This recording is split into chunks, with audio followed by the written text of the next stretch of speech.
मित्रांनो, आज आपण सायन्सचा सेकंड टॉपिक स्टार्ट करणार आहे. त्याचं नेम आहे वर्क अँड एनर्जी. तर आता वर्क बद्दल आपण इन्फॉर्मेशन घेऊया. जसं बघा, तुम्ही रायटिंग करताय, त्यानंतर रीडिंग करताय, त्यानंतर टीव्ही बघताय, तर अशा टाईपचं जे वर्क आहे त्याला ॲक्च्युअल वर्क म्हणत नाहीये. रायटिंग, रीडिंग और watching TV, these are not a work.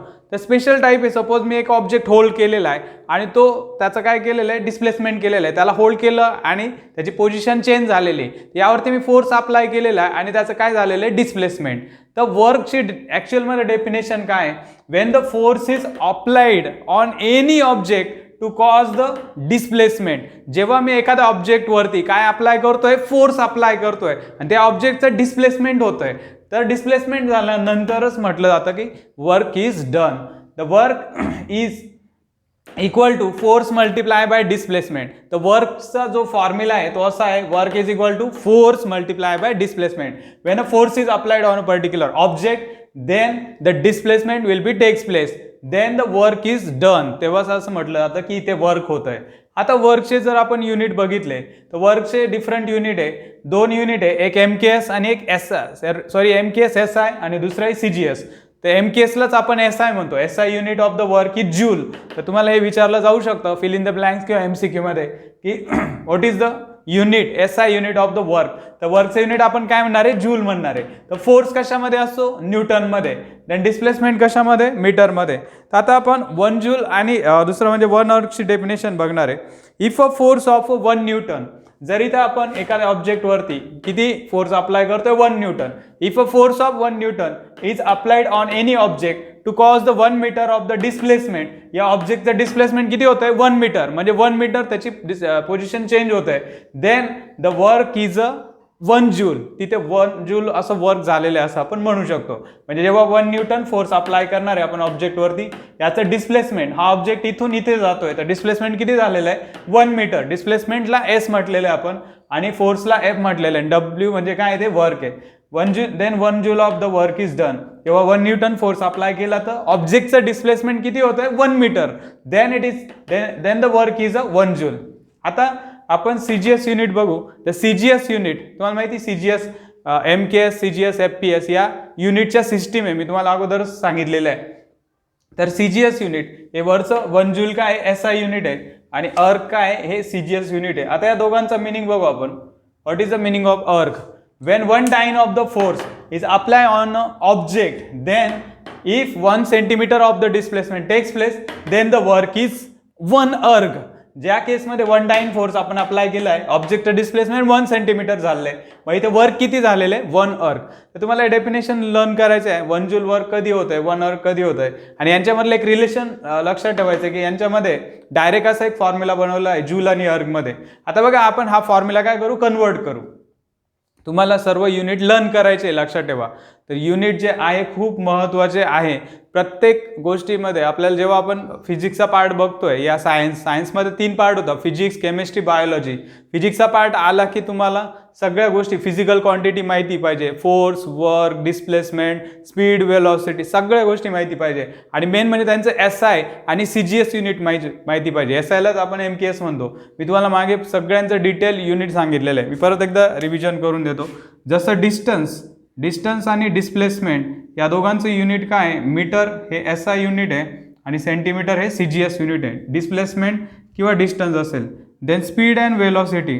तर बघा, या दोघांचं युनिट काय, स्पीड आणि वेलॉसिटी याचं SI युनिट आहे मीटर पर सेकंड आणि CGS मध्ये centimetre per second. Then फोर्सचं SI unit आहे न्यूटनचा N आणि CGS जे युनिट आहे ते काय, डाईन आहे. तर फोर्स जो आहे, फोर्सचं जे SI युनिट आहे ते काय आहे, न्यूटन आणि CGS मध्ये काय म्हणतात, त्याला डाईन म्हणतात. देन वर्क असेल किंवा एनर्जी असेल किंवा हीट एनर्जी आणि वर्क या सगळ्यांचं युनिट सेम राहणार आहे, दॅट इज जूल आणि अर्गमध्ये.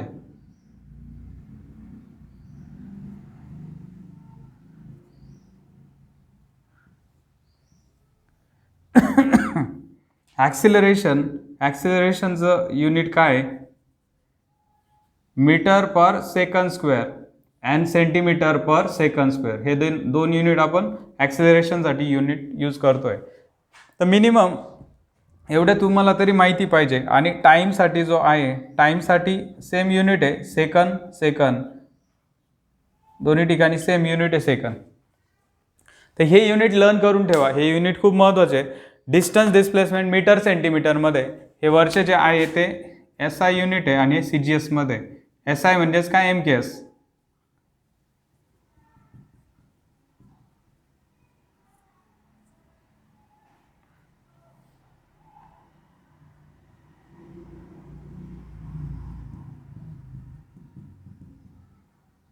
तर एक्झामला एक तरी युनिट MCQ साठी विचारलं जातं. तर SI आणि MKS मध्ये डिस्टन्स डिस्प्लेसमेंट मीटर आणि CGS मध्ये सेंटीमीटर. स्पीड अँड वेलोसिटी हे मीटर पर सेकंड आहे, centimetre per second. Then force जो असतो तो SI युनिट आहे डाईन आणि CGS मध्ये काय येतो, SI युनिट न्यूटन आहे आणि CGS मध्ये डाईन आहे. देन वर्क, एनर्जी, हीट हे सगळे इक्विव्हॅलंट क्वांटिटी आहे. तर SI युनिट जूल आहे आणि CGS मध्ये अर्क आहे. Acceleration metre per second square आणि इकडे सेंटीमीटर पर सेकंड स्क्वेअर. टाईमचे युनिट सेम आहे, MKS CGS मध्ये हे सेकंद असं SI युनिट आहे. आता आपण काय करू, जूल आणि erg. 1 joule is equal to how much erg, म्हणजे 1 जूल हे वर्कचं SI युनिट आहे आणि अर्ग हे CGS युनिट आहे. तर दोघांमध्ये एक्झॅक्ट काय रिलेशन आहे, एक शॉर्ट कॅल्क्युलेशन आहे, ते करू आपण. आता 1 newton is equal to 1 joule is equal to 1 newton multiply by 1 metre. Force, work is equal to force into displacement. Work 1 joule कधी असणार आहे, जेव्हा आपण 1 न्यूटन फोर्स अप्लाय करतो आणि डिस्प्लेसमेंट किती होतं, 1 मीटर. त्या केसमध्ये 1 जूल ऑफ वर्क होत आहे. आता 1 न्यूटन म्हणजे किती डाईन होतो, आपल्याला फॉर्म्युला माहिती आहे, 10⁵ डाईन. किती होतो, 10⁵ डाईन. 1 मीटर म्हणजे किती होतो, 100 सेंटीमीटर. 100 म्हणजे 10चा स्क्वेअर असतो. आता 10⁵ मल्टिप्लाय बाय 10⁵2. तर 5 + 2 यांची ॲडिशन होते. 5 + 2 किती होतं, 7. या इंडायसेसची ॲडिशन आहे. इथे बेस सेम आहे, मल्टिप्लिकेशन असेल तर इंडायसेसची ॲडिशन होते. 10⁵ आणि 10⁵2. 5 + 2 किती झाला, 7. आणि dyne centimetre, dyne into centimetre काय होतो, अर्ग होतोय. काय होतंय, अर्ग होतोय. Therefore 1 joule is equal to 10⁻⁷ erg. 1 joule is equal to किती होतोय, 10⁻⁷ अर्ग. तर जूल आणि अर्ग मध्ये हे रिलेशन आहे. 1 जूल इज इक्वल टू 10⁻⁷ अर्ग. हे तुम्हाला लर्न करून ठेवायचं आहे. हा पण MCQ ला विचारला होता. 1 joule is equal to dash dash erg. तुम्हाला आठवलं पाहिजे 10⁻⁷. इथे 5 + 2 7 होत आहे. आणि हे कॅल्क्युलेशन लक्षात ठेवा, खूप इम्पॉर्टंट आहे. तर बघा आपण काय बघितलंय, वर्कची डेफिनेशन बघितली. when the force is applied on any object, then if the displacement takes place, then the work is done. त्या केसमध्ये वर्क काय होतंय, तिथे काहीतरी पर्टिक्युलर वर्क होत आहे. वर्कचा फॉर्म्युला बघितला आपण, work is equal to force into displacement. W is equal to F into S. When 1 joule of work is done, when 1 Newton of the force is applied on object to cause the 1 meter displacement, and when 1 arc of the joule is when 1 arc work is done, 1 arc work कधी होते, when 1 dyne force apply on object to cause the 1 centimeter displacement. तर आणि शेवटी आपण formula बघितला, 1 joule is equal to 10⁻⁷ अर्ग. तर हे सगळे कॅल्क्युलेशन्स आहे आणि बेसिक आहे. तर तुम्हाला बेसिक माहिती आहे, युनिट्स माहिती आहे, तर नक्कीच तुम्हाला हे समजेल. आता पुढचा पार्ट बघूया आपण, खूप महत्त्वाचा पार्ट आहे हा. क्वेश्चन प्रत्येक एक्झाम मध्ये विचारला जातो. युनिट टेस्टला विचारतात, सेमिस्टरला विचारतात, इव्हन फायनलला पण परत रिपीट होऊ शकतो. Types of the work, explain the types of work with example. तुम्हाला डेफिनेशन हाफ मार्कला आणि एक्झाम्पल हाफ मार्कला लिहायचं आहे. इथे 1 मार्क होतोय पॉझिटिव्ह वर्क, निगेटिव्ह वर्कसाठी डेफिनेशन एक्झाम्पल, परत 1 मार्क होतोय. निगेटिव्ह वर्कसाठी डेफिनेशन अँड एक्झाम्पल, इथे पण काय होतंय, 1 मार्क होत आहे. तर आता आपण काय करू, एका प्रत्येक टाईपचा जो वर्क आहे त्याची डेफिनेशन आणि एक्झाम्पल बघू.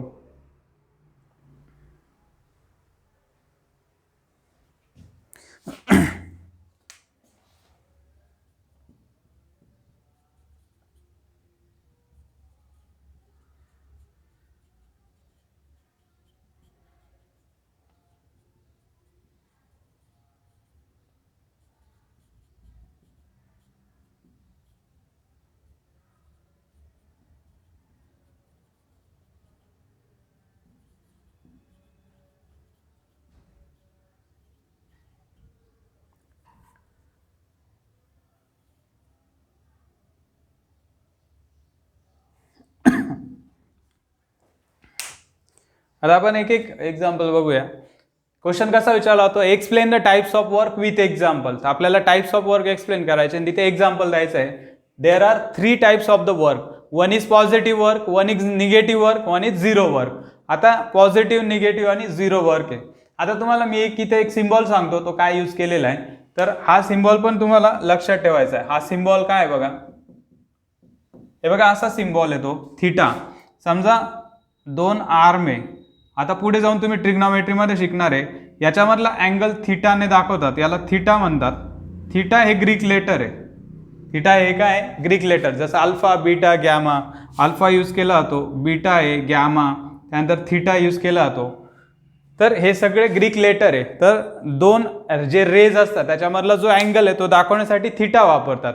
थीटाची काहीतरी व्हॅल्यू असेल 0 डिग्री, 10 डिग्री, 20, 30, 40, 50, 60, 90 काहीतरी व्हॅल्यू असणार आहे. सपोज इथे थीटा 60 डिग्री आहे, म्हणजे या अँगलचं मेजरमेंट किती आहे, 60 डिग्री आहे. तर हे सिंपल आहे. थीटा फक्त दोन आर्म मधला, दोन डायरेक्शन मधला अँगल मेजर करण्यासाठी तो अल्फाबेट यूज केलेला आहे. तर आता बघा, what is the definition of positive work. Positive work काय होत आहे, when the force and the displacement they are in the same direction then the work is called as a positive work. जेव्हा वर्कची डायरेक्शन आणि दुसरं म्हणजे फोर्सची direction same असते, त्या केसमध्ये जे वर्क आहे ते काय होतं, positive work. It is called as a positive work. आता बघा, समजा ही फोर्सची डायरेक्शन आहे, मी या डायरेक्शनमध्ये फोर्स अप्लाय करतोय आणि डिस्प्लेसमेंट त्याच डायरेक्शनमध्ये होत आहे. तर ही डायरेक्शन सेम आहे म्हणून याला काय म्हणतात, positive work. It is called as a positive work. तर या दोन्ही डायरेक्शन सेम आहे म्हणून हे काय झालं, पॉझिटिव्ह वर्क. तर आता बघा याचं एक एक्झाम्पल बघू आपण. आता बघा, ही फोर्सची डायरेक्शन आहे आणि ही कशाची, डिस्प्लेसमेंटची डायरेक्शन आहे. ही फोर्सची डायरेक्शन आणि ही डिस्प्लेसमेंटची दोन्ही डायरेक्शन, दोन्ही मी रेज एकाच ठिकाणी घेतले, सेम डायरेक्शन आहे. बघा सेम डायरेक्शन आहे, या दोन सेम डायरेक्शन आहे. म्हणजे आता या दोन्ही आर्म मधला अँगल किती होतोय, 0. इफ द इनिशियल आर्म हा आणि हा एकाच ठिकाणी असेल तर अँगल किती असतो, 0. आता तो झाला 10, 20, 30, 40, 50, 60, 90 येते. दोन्ही एकाच ठिकाणी असेल, किती असेल, 90 डिग्री. म्हणजे दोघांची डायरेक्शन सेम आहे, म्हणजे दोन्ही एकच आहे. तर फोर्स अँड डिस्प्लेसमेंटची डायरेक्शन एकच असते. तर म्हणून इथं म्हटलं जातं पॉझिटिव्ह वर्क. पॉझिटिव्ह वर्कची डेफिनेशन तुम्हाला कळाली आहे. When the force, applied force and the displacement cause they are in the same direction then the work is called as a positive work. आणि the angle between force and displacement is 0. हा force त्याची direction आहे आणि displacement, तर समजा ते एकाच line मध्ये घेतले आपण, ही डायरेक्शन आहे त्यांची, फोर्स अँड डिस्प्लेसमेंट. तर दोन्ही आर्म एकाच ठिकाणी, म्हणजे काय अँगल होतं, 0 डिग्री. तर इथे 0 डिग्रीचा अँगल होत आहे. तर पॉझिटिव्ह वर्कची तुम्हाला डेफिनेशन समजली. Half mark definition, half mark example लिहायचंय. Pushing a stalled vehicle. Pushing a stalled vehicle, तुम्ही ते पाणीपुरीवाला बघितलाय, तो असा त्याचा जो गाडा असतो किंवा कार्ट असतो तो लोटत असतो पुढे, बरोबर आहे. तो काय करतो, फोर्स अप्लाय करतोय फोर्सच्या डायरेक्शन मध्ये आणि कार्ट पण पुढेच जातोय. येतंय लक्षात, पुशिंग अ स्टॉल्ड व्हेइकल. तर एखाद्या समजा गाडी बंद पडलेली आहे, आपण फोर्स अप्लाय करतोय, तर ज्या डायरेक्शन मध्ये आपण फोर्स अप्लाय करतो गाडी पण त्याच डायरेक्शन मध्ये पुढे जाते. आपण ज्या डायरेक्शन मध्ये फोर्स अप्लाय करतोय त्याच डायरेक्शन मध्ये व्हेइकल जर पुढे जातोय तर त्याला काय म्हणतात, पॉझिटिव्ह वर्क. तर हे एक्झाम्पल लिहू शकता तुम्ही, pushing a stalled vehicle. Pushing a stalled vehicle is an example of positive work because in this example the force applied on the vehicle and the displacement their directions are same. या force आणि डिस्प्लेसमेंटची direction exact काय ते same येते म्हणून याला आपण काय म्हणणार, positive work. It is called as a positive work. Next आहे निगेटिव्ह वर्क. आता निगेटिव्ह वर्क साठी काय, if the force which is applied on the object and displacement they are in the opposite direction. हा force आहे, फोर्सची direction ही डिस्प्लेसमेंटची, they opposite direction मध्ये. बघा, if the force and displacement they are in opposite direction then the work is called as a negative work. आता हे दोन्ही अपोजिट डायरेक्शन मध्ये, फोर्स मी इकडे अप्लाय केलाय आणि ऑब्जेक्ट इकडे जातोय, म्हणजे फोर्स मी ज्या डायरेक्शन अप्लाय केलाय त्याच्या अपोजिट डायरेक्शन मध्ये ऑब्जेक्ट जातोय, पण इथे दोघांची जी डायरेक्शन आहे ती अपोजिट आहे. आता यांच्यामधला अँगल किती बघा, हे दोन्ही, ही फोर्सची डायरेक्शन ही कशाची आहे, डिस्प्लेसमेंटची. समजा मी बघा अँगल रोटेट करतोय, हा 0 पासून, हा 0 आहे, हा 90 डिग्री झाला, आता किती झाला 180. तर फोर्स अँड डिस्प्लेसमेंट याच्यामध्ये अँगल किती, हा जो अँगल आहे हा किती आहे 180 degree. This angle is a 180 degree. Therefore theta is equal to 90, sorry theta is equal to 180 degree. या दोघांमध्ये जो अँगल आहे तो 180 डिग्री आहे. किती डिग्री आहे तो, 180. मग हे लक्षात ठेवा की निगेटिव्ह वर्कमध्ये हा जो अँगल आहे तो 180 डिग्री असतो, पॉझिटिव्ह वर्कमध्ये किती असतो, तो 0 डिग्री असतो. If the force and displacement they are in a opposite direction then the work is called as a negative work. त्या केसमध्ये निगेटिव्ह वर्क होत आहे. आता आपण याचं एक्झाम्पल बघू. Stopping moving ball, sorry stopping moving car by stopping the moving car by applying the brakes. आता बघा आपण काय करतोय, एक suppose stopping a moving car by applying brakes हे निगेटिव्ह वर्कचं एक्झाम्पल आहे. आता बघा सपोज ही कार आहे, कार इथे समजा या डायरेक्शन मध्ये जाते, या डायरेक्शन मध्ये तिचं डिस्प्लेसमेंट होत आहे, पण ब्रेक जो आहे ना तिला अपोजिट डायरेक्शन मध्ये काय करतो, पुल करतो. कार या डायरेक्शन मध्ये जाते आणि ब्रेक तिला मागे ओढतोय, बरोबर आहे. म्हणजे फोर्स इकडे, डिस्प्लेसमेंट इकडे आणि फोर्स इकडे, तर असं होतंय. लक्षात येत आहे, जे व्हील जे आहे त्याच्यावरती अपोजिट डायरेक्शन मध्ये ब्रेक अप्लाय होतोय. When the brake is apply on the wheel, तर व्हील वरती ते डिस्क ब्रेक असतात ते अप्लाय होत आहे. तरी या केसमध्ये बघा काय होतं, या केसमध्ये काय होतंय, निगेटिव्ह वर्क होतंय, कारण कार पुढे जाते आणि ब्रेक तिला मागे पुल करतोय, म्हणून इथे काय होतंय, निगेटिव्ह वर्क. दोघांची डायरेक्शन अपोजिट आहे. In this example the force and the displacement which are the force which is apply by applying the brake apply केल्यानंतर तो फोर्स आपल्याला हे करतोय, तर तो अपोजिट डायरेक्शन मध्ये. Displacement and force they are in opposite direction, therefore work is negative. आता अजून एक एक्झाम्पल आहे, catching a ball which is thrown in upward direction. आता हे बघा वरतून असा बॉल येतोय आणि मी बघा काय करतोय, हा बॉल आहे सपोज किंवा हा मार्कर आहे, मार्कर खाली येतोय बघा, ही डिस्प्लेसमेंट असं होतंय त्याचा, हे डिस्प्लेसमेंट आहे आणि मी फोर्स असा अप्लाय करतोय, मी फोर्स असा अप्लाय केलाय, म्हणजे डिस्प्लेसमेंटची डायरेक्शन आणि फोर्सची डायरेक्शन पकडलं मी त्याला, बरोबर आहे. Catching a ball which is thrown in upward direction, catching this marker which is thrown in upward direction. मी असा फेकला तो परत खाली आला, मी कॅच केला, म्हणजे मी असा फोर्स लावला, मी असा फोर्स लावतोय या डायरेक्शन मध्ये आणि डिस्प्लेसमेंट खाली होतोय त्याचं. तर इथे बघा हा जो बॉल आहे हा याचा डिस्प्लेसमेंट खाली होतोय, बरोबर आहे, खालच्या डायरेक्शन मध्ये येतो आणि मी फोर्स असा अप्लाय करतोय कारण मी असा पुल करणार आहे त्याला. येतंय का लक्षात? तर इथे फोर्स आणि displacement they are in opposite direction, therefore this is the example of the negative work. कशाचं एक्झाम्पल आहे? Negative work. या केसमध्ये निगेटिव्ह वर्क होत आहे. आता नेक्स्ट एक्झाम्पल बघू आपण, झिरो वर्क.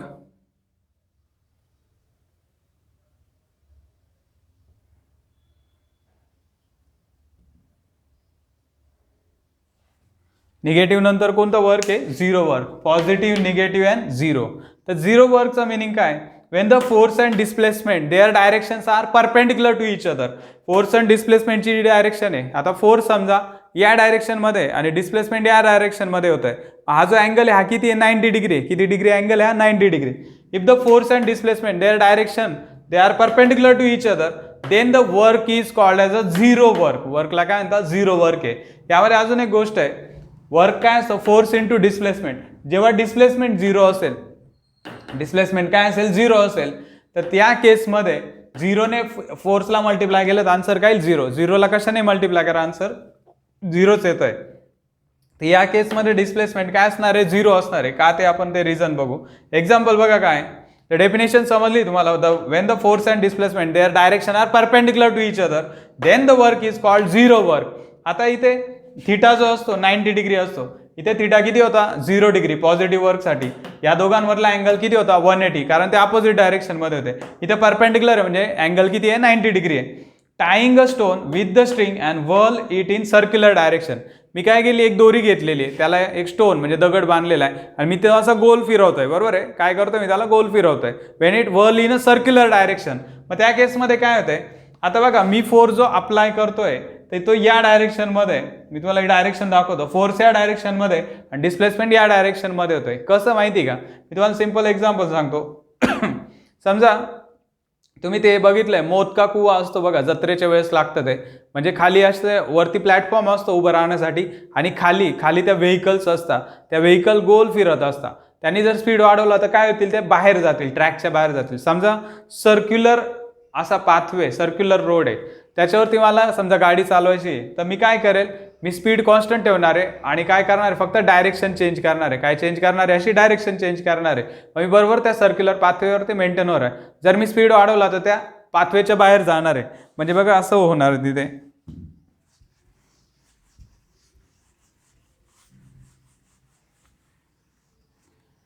इन केस जर मी तिथे डायरेक्शन, आता मी असं करतोय, इथे फक्त काय होते? डायरेक्शन चेंज होते, लक्षात ठेवा. तर मी इथून इथे आलोय, मी जर स्पीड वाढवला तर काय होतो? मी ट्रॅकच्या बाहेर जातोय सरळ. समजा घाट आहे, घाटामध्ये जेव्हा गाडी चालवत आहे तेव्हा काय स्पीड कॉन्स्टंट ठेवला जातो, फक्त काय केली जाते स्टेअरिंग फिरवली जाते, म्हणजे काय केलं जातो टर्न घेतला जातोय, म्हणजे डायरेक्शन चेंज होते. पण मी जर खूप जोरात गाडी चालवतोय तर हे तर काय होतं टँजेन्शियली मी बाहेर जातोय, तर ही टँजेंट आहे, सर्कलला जी लाईन एकाच पॉईंटमध्ये इंटरसेक्ट करते ती टँजेंट आहे. तर मी समजा इथून जर स्पीड या पॉईंटपासून जर इथून येतं एकदम फास्ट स्पीड जर वाढवला तर काय होतं मी ट्रॅकच्या बाहेर जाणार आहे, म्हणजे टँजेन्शियली. तर ही डायरेक्शन आहे डिस्प्लेसमेंटची, काय आहे डिस्प्लेसमेंट, व्हेकल या डायरेक्शनमध्ये बाहेर फेकलं जाईल. तर महत्त्वाचा मुद्दा मला तेच सांगायचा आहे, मला इथे डिस्प्लेसमेंटची डायरेक्शन दाखवायची. कशाची? डिस्प्लेसमेंट. मग तुमच्या लक्षात आलं फोर्स आउटवर्ड वर्क करतो आणि डिस्प्लेसमेंट असा आहे, म्हणजे फोर्स आणि work they are perpendicular to each other. इथे परपेंडिक्युलर असेल तर कोणतं वर्क होतंय? झिरो. अजून एक गोष्ट आहे, तुम्हाला आठवत असेल डिस्प्लेसमेंट, सर्क्युलर पार्टमध्ये डिस्प्लेसमेंट काय असतं? समजा हा ऑब्जेक्ट आहे, इथे ए पॉईंट असेल, सपोज ए पॉईंट आहे, ए पॉईंट पासून ए पॉईंट पर्यंत ऑब्जेक्ट परत येतोय. डिस्प्लेसमेंट काय होतं? It is the distance between the initial and the final point. Initial point हा आहे आणि फायनल पॉईंट तोच आहे, म्हणजे इथे डिस्प्लेसमेंट काय झालंय? Zero. Work is equal to force into displacement. तर डिस्प्लेसमेंट जर झिरो असेल तर व्हॅल्यू काय होते? झिरो. इथे झिरो वर्क होत आहे, येते लक्षात? तर इथे ए पॉईंट पासून स्टार्ट होते मोशन आणि परत तो ऑब्जेक्ट तिथंच येतोय, बरोबर आहे. इनिशियल आणि फायनल पॉईंट सेम आहे, याचा अर्थ काय? डिस्प्लेसमेंट काय झालं? झिरो. मग फोर्स इंटू डिस्प्लेसमेंट, म्हणजे दोन गोष्टी आहे, जर डिस्प्लेसमेंट झिरो असेल तर त्या केसमध्ये वर्क झिरो असतं, आणि दुसरं फोर्स आणि displacement they are perpendicular to each other, या केसमध्ये पण वर्क काय? झिरो. आपण बघू शकतो या डायरेक्शन. मग तुम्हाला आता तीन टाईप समजले, त्यांचे एक्झाम्पल पण समजले. There are three types of the work: positive work, negative work and zero work. Positive वर्कमध्ये काय? Force and displacement they are in the same direction, ते सेम डायरेक्शन मध्ये असतात. देन सेकंड एक्झाम्पल आपण काय बघितलं? Negative work. तर इथे जो थिटा असतो तो 0 डिग्री आहे, दोन आर्म किंवा दोन फोर्स डिस्प्लेसमेंट मधला जो अँगल आहे तो 0 आहे. देन निगेटिव्ह वर्कमध्ये काय होतं? Force and displacement they are in opposite direction. Opposite डायरेक्शनमध्ये ते थिटा असतो 180 डिग्री, दोघांमधला अँगल 180 असतो, इथे निगेटिव्ह वर्क होत आहे. आणि झिरो वर्कमध्ये force and displacement they are perpendicular to each other, मग इथे अँगल किती असतो? 90 डिग्री असतो.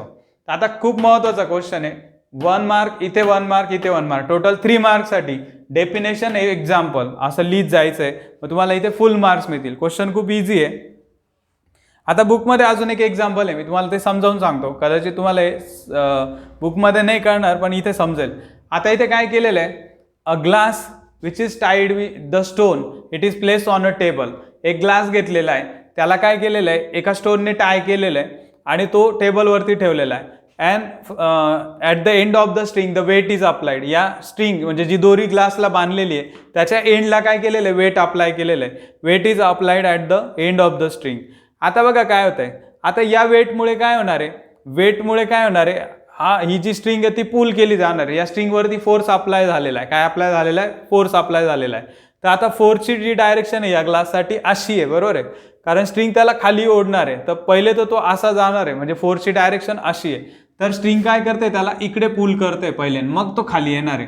मग इथे फोर्सची डायरेक्शन पहिले अशी आहे, ग्लास पहिले असा जातोय, इकडे फोर्स अप्लाय होतोय, मग स्ट्रिंग काय करते? त्याला या साईडला फोर्स, हा डाऊनवर्ड पुल आहे, बरोबर आहे, ग्रॅव्हिटेशनल फोर्स. तर वेट खाली आहे, वेटमुळे काय होतं? ती स्ट्रिंग खाली येणार आहे, मग फोर्स इकडे अप्लाय होत आहे आणि डिस्प्लेसमेंट पण सेम डायरेक्शन मध्ये होतंय. म्हणून इथे या केसमध्ये जे वर्क आहे ते काय? पॉझिटिव्ह वर्क आहे. तर 3 डायग्रॅम आहे, पॉझिटिव्ह, निगेटिव्ह आणि झिरो वर्क, हे त्यांना सांगायचं आहे. तर या डायरेक्शन, ही जी स्टार्टिंगची डायग्रॅम यामध्ये पॉझिटिव्ह वर्क सांगितलेलं आहे. When a cup or glass which is tied with the string and at the end of the string weight is applied, this assembly is placed on the table, then due to the force which is applied by the string, the glass move in forward direction, the displacement and the force they are in the same direction, therefore it is positive work. दोन्ही पण cup, ती string त्याला तिकडे पुल करते, तो पण तिकडेच जातोय, म्हणून काय होतंय? पॉझिटिव्ह वर्क होतोय. आता निगेटिव्ह वर्कचं एक्झाम्पल, आता मी काय केलेलं आहे? If a ruler is placed on a string, मी काय केलेलं आहे? एक आपली स्केल आहे साधी कंपास बॉक्स मधली, मी याच्यावरती ठेवलेली आहे, बरोबर आहे. समजा लोखंडाची पट्टी तुम्ही त्याच्यावरती ठेवलेली आहे, थोडी हेवी हे ठेवू आपण. आता काय होतंय? Due to the weight applied weight the string get pulled in forward direction. आता वेटमुळे काय होतंय? या स्ट्रिंगची डायरेक्शन अशी असणार आहे, बरोबर आहे. फोर्स जिथे फोर्स असा अप्लाय होतोय, फोर्स काय होतंय? सॉरी, इथे आपण जो स्ट्रिंग जी रुलर ठेवलेली त्याच्याबद्दल बोलू.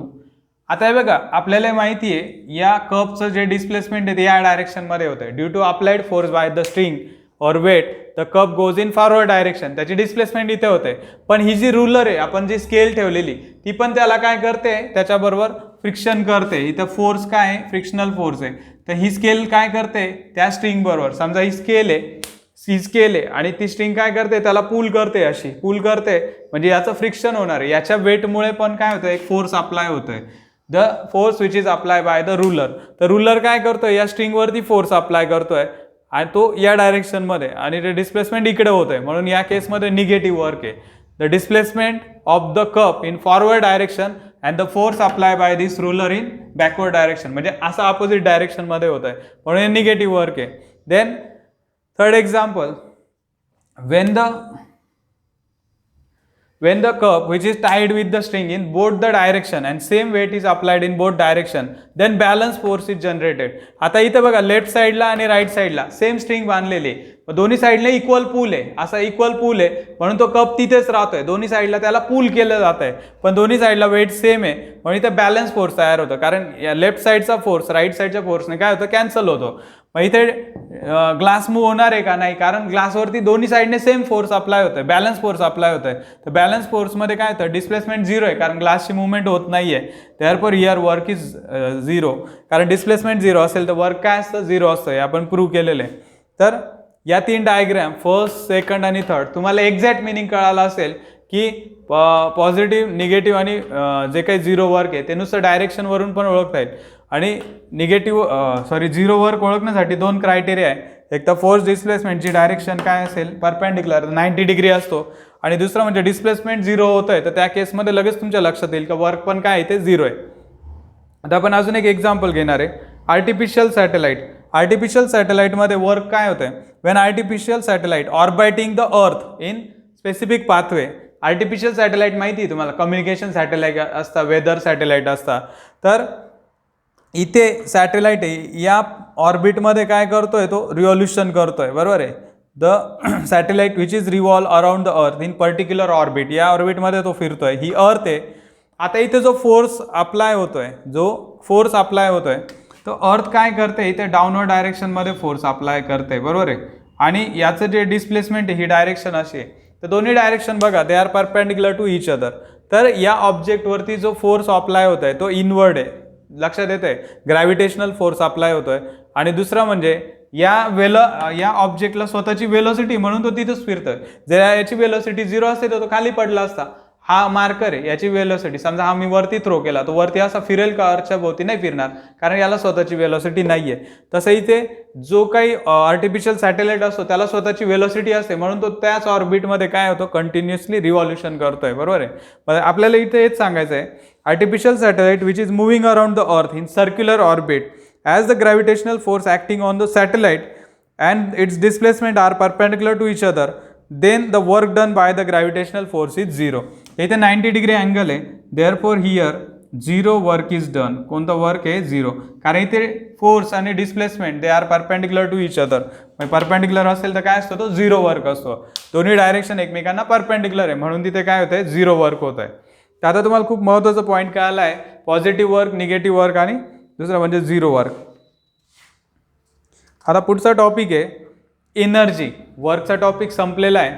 वर्कचे आपण डेफिनेशन, फॉर्म्युला आणि वर्कचे टाईप बघितले आणि अजून डिफरंट एक्झाम्पल बघितले. आता आपण जाणून घेऊया एनर्जीबद्दल. What is the meaning of energy? Energy is the capacity to do work. तर वर्क करण्याची जी कॅपॅसिटी असते, ज्याचं डेफिनेशन अशीच लिहिता, it is the capacity to do work, is called as energy. आता एनर्जीचं एसआय युनिट काय, मी तुम्हाला अगोदर सांगितलं, वर्क, एनर्जी, हीट एनर्जी, कोणती एनर्जी असेल त्याचं युनिट सेम आहे. एसआय युनिट जूल आहे, एसआय युनिट काय आहे, जूल आहे. आणि दुसरं जे युनिट आहे ते काय आहे, अर्ग आहे. The unit is joule and अर्ग. वर्कचं जे युनिट आहे तेच एनर्जीचं असणार आहे. आता दोन वेगवेगळ्या गोष्टी आपल्याला लक्षात ठेवायच्या आहे. हा एक क्वेश्चन खूप इम्पॉर्टंट आहे. Write the difference between potential energy and kinetic energy. 2 मार्क्ससाठी हा खूपदा विचारला गेला आहे. जसा हा क्वेश्चन इम्पॉर्टंट आहे 3 मार्क्सला, तसा हा 2 मार्क्सला खूप महत्त्वाचा आहे. हा टॉपिक आहे तर हा क्वेश्चन येणारच, लक्षात ठेवा. म्हणजे या टॉपिकचे क्वेश्चन असे फिक्स ठरलेले. एक डेरिव्हेशन आहे, एक टाइप्स ऑफ द वर्क आहे आणि हा एक डिफरन्स आहे. हे लक्षातच ठेवायचं आहे, विचारलंच जातं. आणि शेवटी एक एनर्जीचं कन्व्हर्जन आहे ते ॲक्टिव्हिटीमध्ये विचारतात. तर म्हणजे बघा, हा क्वेश्चन नाही आला तर तो क्वेश्चन येणार, हा डिफरन्स नाही आला तर एखादं रिझन विचारू शकता. तर विचारलं काही पण जाईल, पण हा मॅक्झिमम टाइम विचारलेला क्वेश्चन आहे. तर what is the difference between potential and kinetic energy. एनर्जीची डेफिनेशन तुम्हाला समजली. आता पोटेन्शियल एनर्जी काय? The energy stored in an object because of its specific state और position is called as a potential energy. एखाद्या ऑब्जेक्टमध्ये जी एनर्जी स्टोअर झालेली असते, नॅचरली सगळ्या ऑब्जेक्टमध्ये त्यांची स्वतःची एनर्जी असते. Energy which is stored in any object because of its specific state और पोझिशन. एका स्टेट आणि पोझिशनमुळे जी काही एनर्जी स्टोअर केलेली असते ती असते potential energy. For example water stored in a dam. तर डॅमचं एक्झाम्पल घ्या, आपल्या नाशिकचं जे गंगापूर धरण आहे किंवा दुसरं घेतलं तुम्ही, दुसरा डॅम घेतलेला जो हाईटवरती आहे पर्टिक्युलर, त्यामध्ये जी एनर्जी स्टोअर्ड असते ती काय असते? Potential energy. सपोज ही हाईट असेल त्याची आणि इथे तो डॅम आहे, याच्यामध्ये काय झालेली एनर्जी स्टोअर झालेली, कोणती? ती पोटेन्शियल एनर्जी. आता पोटेन्शियल एनर्जीचं कन्व्हर्जन काय कशामध्ये होत आहे? कायनेटिक एनर्जीमध्ये. हे पुढे बघू आपण.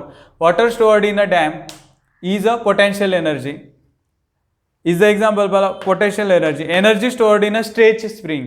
समजा मी स्प्रिंग घेतलेली आहे, स्प्रिंगची पोझिशन ही असते, पण मी जेव्हा या स्प्रिंगला काय करतोय? स्ट्रेच करतोय, तर ही स्ट्रेच झालेली, स्ट्रेच झाल्यानंतर यामध्ये जी एनर्जी स्टोअर झालेली, कारण मी काय केलेलं आहे? त्यावरती फोर्स अप्लाय केला आहे, बरोबर आहे. मग फोर्स अप्लाय केल्यानंतर ही स्प्रिंग काय होते? स्ट्रेच होते. स्ट्रेच केल्यानंतर यामध्ये जी एनर्जी स्टोअर झालेली ती कोणती आहे? Potential energy. कोणती एनर्जी आहे ती? Potential energy. पोटेन्शियल एनर्जीचा फॉर्म्युला आहे mgh, मास इंटू जी म्हणजे काय? ग्रॅव्हिटेशनल ॲक्सिलरेशन, h म्हणजे काय? हाईट आहे. mgnh, g is gravitational acceleration. आता ग्रॅव्हिटेशनल ॲक्सिलरेशन काय असतं? मी तुम्हाला शॉर्टमध्ये सांगतो. समजा कार आहे, कारची initial velocity suppose 20 metre per second आहे आणि नंतर याची फायनल वेलोसिटी होते 60 मीटर पर सेकंद. आता acceleration is equal to change in velocity upon time. तर हे जे कारच्या बाबतीत जे ॲक्सिलरेशन बोललं जातं ते कोणतं असतं? Linear acceleration. तर आता बघा, इनिशियल वेलोसिटी 20 आहे, फायनल वेलोसिटी 60, ते change in velocity with respect to time. मग या व्हेकलमध्ये काय प्रोड्यूस होतो? ॲक्सिलरेशन, बरोबर आहे. हा नॉर्मल ॲक्सिलरेशन हा बोलला जातो. सरफेसवरती जो ऑब्जेक्टची वेलोसिटी चेंज होते. पण आता वरतून येणारा जो ऑब्जेक्ट असतो ना, समजा अर्थ आहे आणि पर्टिक्युलर ऑब्जेक्ट आहे, तो खाली येतोय, बरोबर आहे.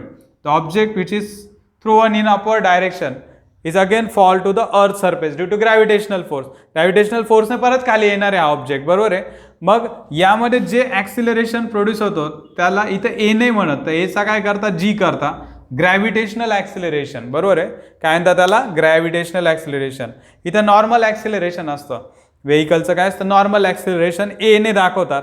बट वरतून येणारा जो खाली पडणारा जो ऑब्जेक्ट आहे तर त्याला जीने दाखवतात, ग्रॅव्हिटेशनल ॲक्सिलरेशन. मग आता हा पर्टिक्युलर हाईटवरती, तो डॅम हाईटवरती असतो, तिथे वॉटर स्टोअर केलेला आहे, म्हणून त्याला म्हणतात ग्रॅव्हिटेशनल ॲक्सिलरेशन. आणि हाईट mg/h. समजा मी हा ऑब्जेक्ट आहे, इथून काय बिल्डिंगच्या खालून एकदम वरती घेऊन गेलो, वरती टॉप पोझिशनला, मग मी किती वरती गेलेलो आहे तर ती ही हाईट मेजर केली जाते, m/g/h. Therefore potential energy is equal to m/g/h. Mass of the object, gravitational acceleration आणि हाईट.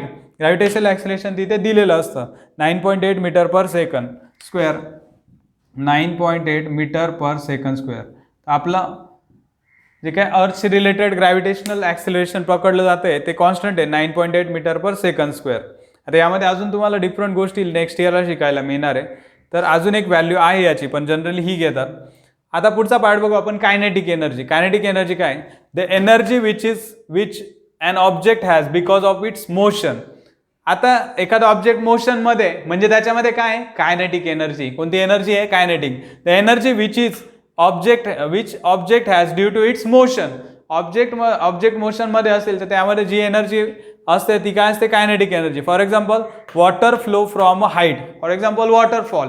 तुम्ही एखादा धबधबा बघितला आहे, रेनी सीझनमध्ये आपण फिरायला जातो, एखाद्या ट्रेकिंगसाठी जातो, तर आपण वॉटरफॉल वगैरे बघतो, वरतून पाणी खाली येत आहे. समजा हा डॅम आहे, तर डॅमचं जे पाणी खाली सोडलं जातं बघा, पावसाळ्यामध्ये खूप जास्त काय होतं?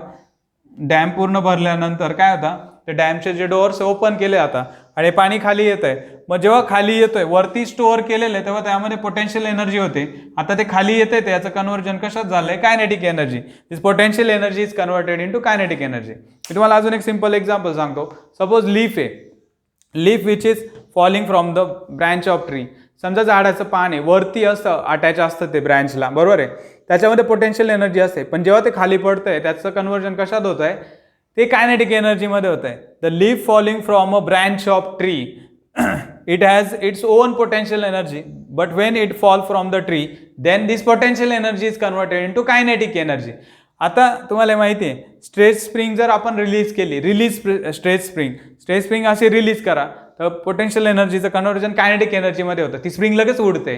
स्ट्रेच बाऊ माहिती आहे तुम्हाला, ते धनुष्य असतो बघा, मी असं स्ट्रेच केला, ही झाली पोटेन्शियल एनर्जी, आणि रिलीज केला, तो ॲरो पुढे जातोय, तो बाण पुढे जातोय, तर त्याचं कन्वर्जन कायनेटिक एनर्जीमध्ये होत आहे. तर आपण हे पण एक्झाम्पल लिहू शकतो इथे, स्ट्रेच बाऊ, आणि इथे आपण लिहू शकतो the release ray from the stretch बाऊ. तर धनुष्य बाण जेव्हा सोडला जातो तेव्हा तो पुढे जातोय. तुम्ही दुसरे पण एक्झाम्पल देऊ शकता. The striker hits the coin on the carrom board. तुम्ही कॅरम खेळलेले, स्ट्रायकर असतो जो मेन असतो, त्याने आपण काय करतो, हिट करतो कॉईनवरती. कॉईन म्हणजे ते लाकडाचे जे असतात त्याच्यावरती हिट करतोय, मग तो मोशनमध्ये जातोय, तर त्यामध्ये स्वतःची एनर्जी पहिले तो एकाच ठिकाणी होता, म्हणजे पोटेन्शियल एनर्जी होती त्यामध्ये, तो पुढे गेला, त्याचं कन्वर्जन कशात झालं, कायनेटिक एनर्जी. मग आता आपल्याला हे समजलंय की पोटेन्शियल एनर्जीचं कन्वर्जन कशामध्ये होत आहे, कायनेटिक एनर्जी. त्यामुळे ऑब्जेक्ट कशामध्ये असतो, मोशनमध्ये. When the object is in motion then the energy is called as a kinetic energy. The energy which an object has because of its motion. तो मोशनमध्ये असल्यामुळे त्याच्यामध्ये जी एनर्जी आहे ती असते कायनेटिक एनर्जी. लक्षात ठेवा, पोटेन्शियल एनर्जीचं कन्वर्जन कायनेटिक एनर्जीमध्ये होत आहे. Water stored in a dam, आणि वॉटर जर इथं लिहायचं, water release from the dam. Store केलं तेव्हा पोटेन्शियल एनर्जी, आणि रिलीज केलं त्याचं कायनेटिक एनर्जीमध्ये कन्वर्जन झालेलं आहे. तर हा खूप महत्त्वाचा क्वेश्चन आहे. आता आपण त्याचा फॉर्म्युला बघू. Kinetic energy is equal to half mv². आता तो मोशनमध्ये, म्हणजे त्याची वेलोसिटी असणार आहे v चा स्क्वेअर होतो, त्याचा मास असणार आहे m, आणि 1/2 इंटू mv², हाफ mv², असा त्याचा फॉर्म्युला आहे. आपण हा प्रूव्ह करणार आहे फॉर्म्युला, याचं एक डेरिवेशन बघणार आहे. पण तुम्हाला हा टॉपिक समजला असेल की आपण नेमकं काय काय बघितलंय. वर्क बघितलं, वर्कचे टाईप पॉझिटिव्ह, निगेटिव्ह आणि झिरो वर्क. वर्कचा फॉर्म्युला बघितला, त्याचं युनिट बघितलं, जूल अर्क, हे एनर्जीचं पण युनिट आहे. नंतर आपण डिफरंट एक्झाम्पल बघितले. एनर्जी बघितलं, energy is the capacity to do work. याचे दोन टाईप बघितले, पोटेन्शियल एनर्जी आणि कायनेटिक एनर्जी. याचा फॉर्म्युला बघितला mgh, आणि याचा फॉर्म्युला हाफ mv². तर आता तुम्हाला लर्न काय काय करायचं आहे तुमच्या लक्षात आलंय. वर्कची डेफिनेशन, फॉर्म्युला, युनिट लक्षात ठेवा. हे लर्नच करून ठेवा, डेफिनेशन विथ एक्झाम्पल. तुम्हाला आज होमवर्क असेल, मी सांगणार होतो काय, तर वर्कचे जे 3 टाईप आहे विथ एक्झाम्पल लिहायचे, आणि हा डिफरन्स लिहायचा. What is the difference between potential energy, kinetic energy. First definition, then एक एक्झाम्पल सफिशियंट आहे. मी इथे 2-2 दिलेले, तुम्ही एक्झामला एकच लिहायचं आहे. आता तर तुर्तास लिहून ठेवा सगळे, आणि खाली फॉर्म्युला लिहायचा आहे. काय लिहायचं आहे, फॉर्म्युला. तर हा टॉपिक तुम्हाला समजला असेल. बाकीच्या रिलेटेड कन्सेप्ट आपण नेक्स्ट लेक्चरमध्ये बघूया. ओके.